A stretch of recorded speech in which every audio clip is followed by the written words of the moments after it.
Question 4 is compute angle A shown below by forming a right triangle that contains angle A, round with the consideration of accuracy. So here we're given a picture, and so all we have to do is find where the triangle is. The triangle is usually where the angled side is, and the angled side is usually the hypotenuse. So this should be pretty straightforward. And we have to round with consideration of accuracy, so that just means use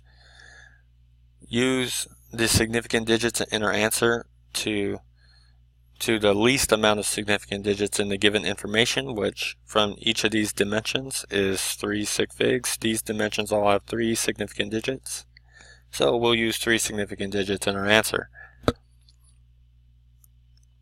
So also, because we're only trying to find angle A, we actually don't even need to solve for the hypotenuse. We can just go straight for angle A.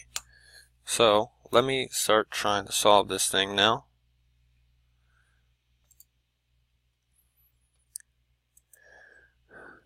Now, where is our triangle? Our triangle is at the vertices of the angled side, where a horizontal line and a vertical line intersect. So this is our triangle. Actually, you know what? Let me make that neater. So this is our triangle. There we go. That's a lot neater. And before we proceed with the trigonometry, let's calculate the sides of our triangle, because we do have enough information to solve for the sides. We can solve for the horizontal side by taking 4.75 minus 2.25. So I'll write that out.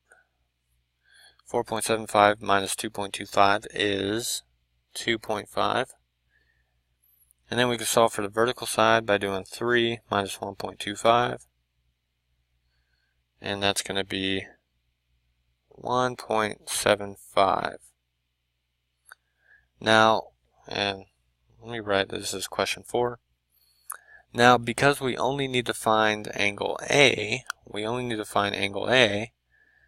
I can skip the hypotenuse step and just go straight for using trig functions to find angle A. So sine and cosine both involve the hypotenuse. So I know I'm not going to use those. But let me write them out just to show you.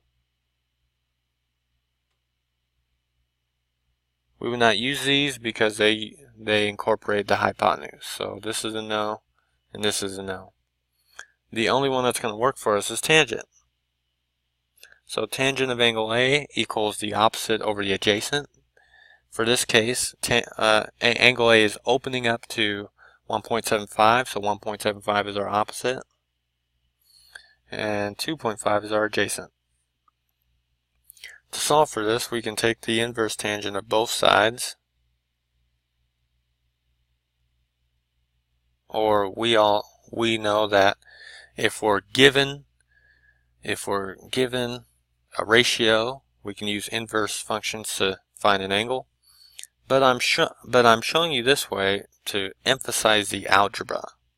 You just see the algebra in this, because there's great problem solving skills in being able to do algebra. So I want you to start to get the algebra. The tangents cancel out, and we're left with A equals inverse tangent of 1.75 over 2.5. I believe that's equal to the inverse tangent of 0.7.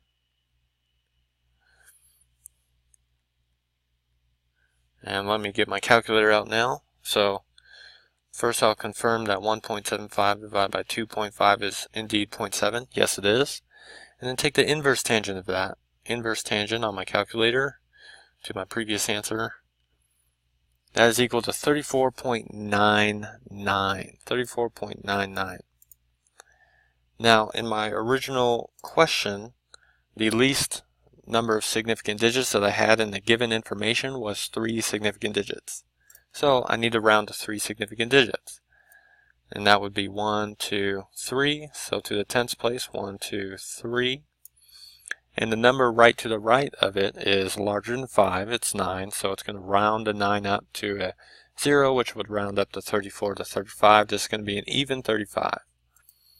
So my final answer, 35.0 degrees. Because this is the answer to 3 significant digits rounded up. There we go. You could also model this part in AutoCAD and check the angle there.